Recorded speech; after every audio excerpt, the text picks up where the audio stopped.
You're going to learn how to filter data when you run SQL reading data from a database. We looked at another video how to read data, and once we read data, now we want to actually filter. We want to read data that matches a specific criteria, and in this video we're going to look at different ways of doing that. This is part of my SQL tutorial series. It is a playlist, so if this is the first video you're watching, make sure you watch the playlist because I'm going to add a bunch of things that are beginner friendly SQL tutorial. It's also part of my free software testing fundamental course where you get to learn software testing and you can literally apply for jobs with a free course. So check that out. It's going to be in the description. Another thing is you have to have the data set up. So there is also links on how to set up the MySQL environment on your local machine. It's the first time you're watching my videos. My name is Admas Kunfu. All I do is help people get a tech career or grow in a tech career by teaching them QA automation, which is an awesome field to be in. Okay, so let's jump right into the content and let's learn how to use the where clause in SQL. All right, so we stopped at basically knowing how to read data, how to limit data, and now we want to see how to filter the data based on some conditions. Okay, so I'm just going to add a line here. I will add a few comments before I check this in. You can download this on your course material. Okay, so it should be available. All right, so now let's say I'm going to take this query here, put it here, and it's going to say conditions. Okay, so also comments. You can add comments in pound, just like most languages, not all languages. Like in Python, for example, this is how you're going to add comments. In SQL, you can do the same, but you can also do this two dashes followed by a space. That is also a valid comment in SQL. Okay, so if you were to run this query, and now we know what columns we have available here. We have employee number, birthday, first name, last name, gender, and the hire date. Let's say I want to get a list of all female employees. So all I have to do is I'm going to add a keyword called where gender is equal to whatever the value that I want. If I do F, there you go. If I run it, now all my query is going to bring me just F, whatever this field, whenever this field matches what I'm asking for. If I do M for male, run that, and there we go. We get that. I still have a limit of 5, so I'm only going to give 5 limit. If I have no limit, you will see this change. So for example, if I don't add any limit to it, and if I don't add any limit to either one, and I change this to no limit, so if I run the query that filters out F, there's going to be about 120,051 rows for a female, and there's going to be 179,000 rows for male, right? If you want to know how many rows there are, you can do it this way. That's not the best way. There is actually an easy way to do it, but you could do it that way. Okay, so I'm going to change that back to 1,000. Let's say another one is, for example, let's say somebody that's hired after 1999, right? So we have a hire date in this field. So when you're filtering it, you're only filtering it based on available information. So let's say we wanna find people that were hired after 1999. So I can say copy this field name, where instead of gender, I'm going to say hire date, where the hire date is greater than the date format. So you need the date format. So I'm just going to copy this, bring it here. I double clicked it, so I'm able to copy it. Bring it here. I'm going to say 1999. I'm going to say January 1st and January 1st, right? So I'm going to run this query. Now I got this rows. So everybody here is hired after 1999. But you always have to be careful when you do greater than or less than operations, because the problem was I want to get employees hired after 1999, which could mean including 1999. So instead of greater than this, I can say greater than or equal to the first day of 1999, right? I'm going to run that. That's going to give me that information. So you can do equal to, greater than or equal to, less than, things like that. Let's look at the other database, the world database. Select star from all the country, right? And let's run that query. And let's say we want to filter specific countries. Let's say we want countries that are in Africa. So now we're going to use a constraint or a filter or a condition that says the continent is Africa. So I'm going to copy the field name. I'm going to say where continent is Africa. Okay, and I'm going to run that, and this is going to give me countries that are only in Africa. Okay, if I want Asia, I can just change the condition to Asia, and now I get the countries that are in Asia. There were 58 rows for Africa, 51 rows for Asia. Who knows how old this data is? Countries split up all the time, so the data I'm sure is not correct. Okay, so that's how you add condition, where some condition, and then let's say we want a population. Let's look at there's a population field. Let's say we want to filter out by population greater than 10 million. I think that's 10 million, 3 zeros, 3 zeros. Let's see if there's any countries. There's nothing above 10 million. Let's do above 1 million. Population, oh, equal. I did equal. I meant to say greater. And there are a lot. Let's go back to 10 actually. Let's see. So there's 78 countries with a population of more than 10 million. So now also one thing you need to notice is, just like any other programming, when you have a string, you got to put it in quotes. When you have a number, you can just put the number without the quotes. MySQL is actually smart enough. If you put a quote in there, it would convert it to an integer and it would work. So if I run this, I'm going to get the same exact result, because MySQL is just in the back end. It's pretty smart. It knows, oh, you meant to send me a number, but you do want to just put a number, not a string if it is a number. Okay, so now we said we want to get countries with a population of more than 10 million. But what if we want countries with a population of more than 10 million and also in Africa, right? Then I can say and, that's another keyword, and I can just add another condition. You can bring it here and do it. In fact, I'm going to do it on a new line so you can see it in the video better, right? So if I want countries in Africa and they have more than a population of 10 million, I can say where population is 10 million and continent is Africa. The order doesn't matter. Either way it works. It would affect the performance depending on which column has better, like the right word is indexed. If one column is indexed, the other one is not indexed. Yeah, which order you put it in, it would affect the performance of the query. So when you run queries, we always have to be cautious of the performance. If you look at this table, this is a very small table, and it's just not a lot of data, so things are really fast. But you have to pay attention how long it takes. You might write complicated query that does a bunch of things, and that will take a long time, which means it will affect your software, it will affect your server, all kinds of things. But when you run queries, there's always performance. There's a duration where the query runs and how long it took to fetch. This is like extremely fast. So anyways, the order, in our case, let's just say it doesn't matter, but in terms of performance, it does matter. So we're going to say where population is this much and continent is Africa. We're going to run it. There are 23 countries that match that. Okay, so you can have multiple conditions. When we look at so you do the end. You can also do an or if you want to compare. If you want to get if you want to filter it based on one or the other, you can use an or. Whenever you use and, there's also an option of using or. Let's look at the employees example. Let's look at select star from employees.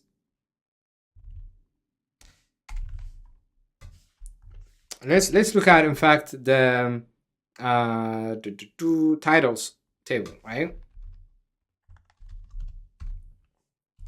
So when we look at the titles table, there's a lot of different types of titles. Later on, we're going to see some functions that will say, hey, what are the unique titles? How many titles are there? What are the available titles? There's functions to be able to do that, and we're going to look at those in a different video. Okay, so let's say I want engineers that are engineer.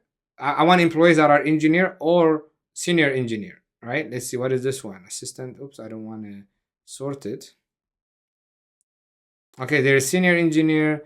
There's an engineer, and there is basically senior and an assistant engineer, right? Let's say I'm going to say titles where title is engineer, Let me pin this. Let me make sure this works, right? Okay, we get a bunch of them. What is the other one? Oh, I can say or title is senior engineer. Right? The numbers keep going down. It's actually still 1,000. And then let's see, what was the other one? Assistant engineer. Or assistant engineer. Okay. Now, this is going to give me rows that are either an engineer or a senior engineer or assistant engineer. Oh, this is wrong. Title is equal to that. Okay. So one of those two is going to give me any row that matches engineer, any row that matches senior engineer, or any row that matches assistant engineer. So this works. It's not very elegant though, is it? Because you're using the same key, the same column or field, title, right? So there's another option for when we filter called an in keyword. So there is in keyword, okay? So we're going to use the in keyword so we don't have to write queries that look this complicated. So we're going to take this. We're going to say select star from employees data where title in, and we're going to give it a list of items. And it's like a tuple. If you're from a Python world like me, this is a tuple in Python. So we're going to list out all the valid or conditions. So we're going to do this, and we're going to do that. Okay, and we run this, we're going to end up with the same exact result. In fact, if we do a no limit, so we can see, so when we run this query, how many did we get? We got 227,881. If we run this query, we get pretty much, it should be the same number. There you go. We got exact same number. Okay, so instead of saying this or that, if the field is the same, we're going to use in, right? With the employees one, select star from employees where gender in male or female, to see if there is anything other than that in our table. We run that query. We're gonna pretty much get all the rows, right? 300,000 something rows, right? If this is one way to say get everything that is in this on this. If we want to get something other than those, let's say I want to know if in this table is there anything that is not male or that is not female. Is there anything other than that? Then I can say not in this. Now if I run this query, I'm thinking there's going to be no results. It's running. It's taking a long time to run. I'm surprised why it's taking this long to run. Maybe scanning 300 rows. It's not. That's a small table. 300,000 is not much. So it took a long time. It took 11 seconds to run, but it gave us no results. Right? Saying not in here. Let me try this one here. Another use case. We can say we want to get titles that are not in one of those. So I can say not in engineer, senior engineer, assistant engineer. We're going to run that. Okay. So there is a bunch of other type of roles that are not one of those. So right now, the long way of finding what are all the available what the available titles, we can keep adding all the titles in here. This is a little trick saying like, okay, I can add staff here and run the query without not senior staff. Let's just do that real quick. I can do, if I want to say, okay, not staff, not senior staff, what are the other available? Then I run it. Then I get, it takes a long time to run for some reason. I think because I have no limit. And it's going to give me all the fields or the titles that are not a part of this. So that way I can investigate, hey, what are all the available? Okay, technical leader. So I can take that technical leader and I can put it in the list. I can break the list here. I can add that in the list. I can keep running it. Now, this is not how I would do it. There is a way to do it, distinct or unique or things like that. We can do that. But this is just one trick you can use. And I can keep going. And I can just say manager. Put manager in the list. right? If I put manager in the list, let's see, there is nothing. So now we know technically all of those are the available what do you call them, titles, right? But this is a long way. We will look at it later on. But what I would do is I would say select distinct title from employees dot titles. Like literally, if I say that, this will give me what happened here. Function employees distinct title from employees dot title. Why is this not working? Distinct. I think that's the right spelling. Function employees dot titles. Do I have a typo somewhere? I'm quite surprised why this is not working.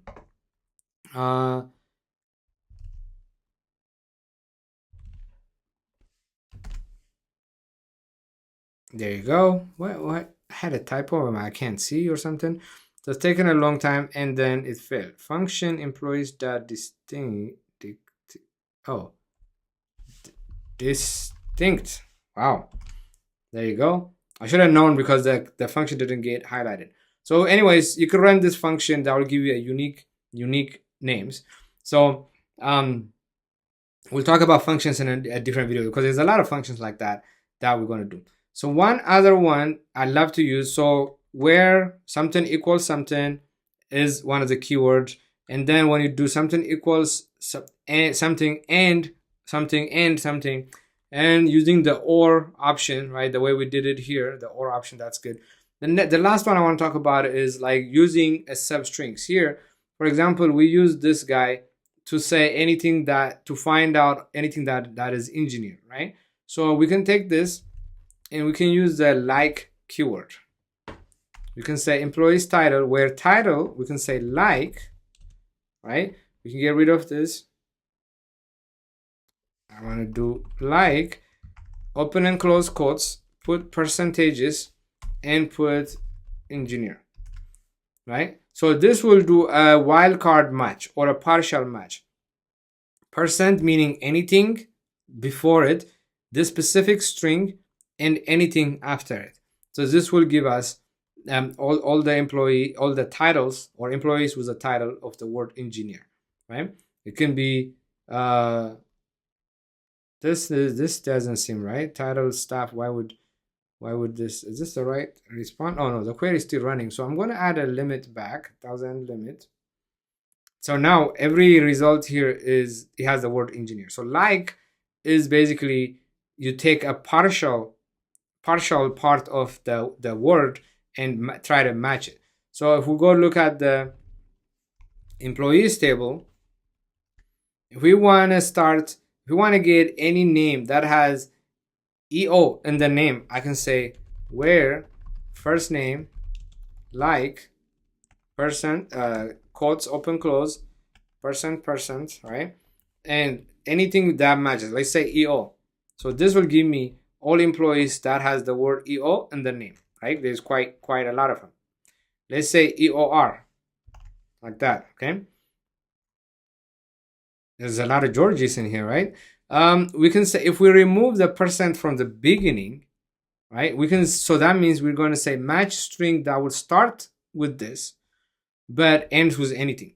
So let's see if there's any first name that starts with that. No, right?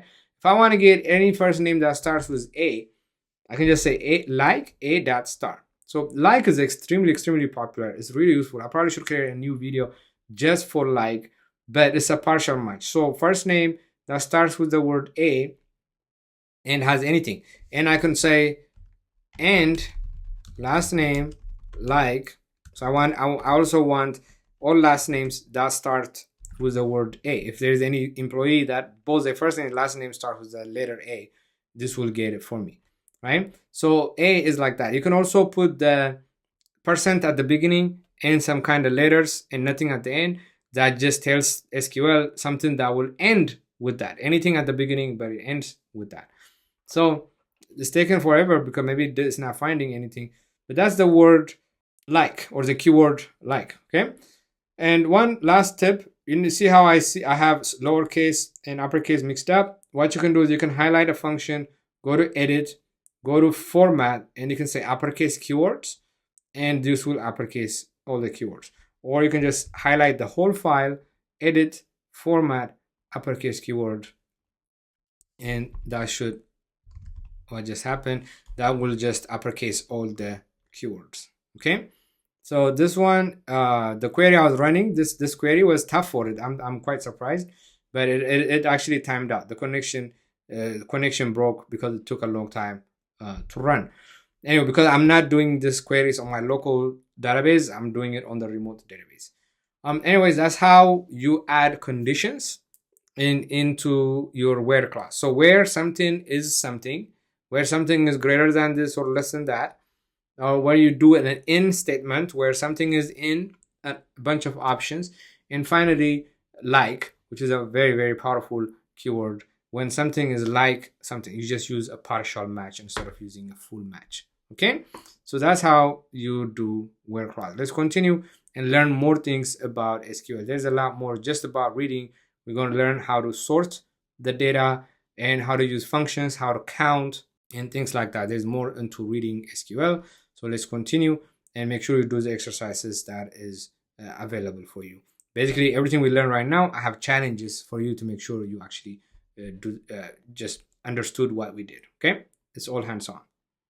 All right, so hopefully you found that useful. Again, make sure you watch the whole playlist because there are a lot more videos like this, and download the exercises. The link will be in the description. Download the exercises and see if you actually did learn what you were supposed to be learning. Practice SQL and challenge yourself. So all those exercises are meant to be similar to what we did in class, but they will challenge you. They will challenge you to think in SQL format, basically. And if you're new to the channel, subscribe. All I do is create educational content, and like this video. That would really help the algorithm, and it would help me, and I would appreciate it. So I will see you on the next one.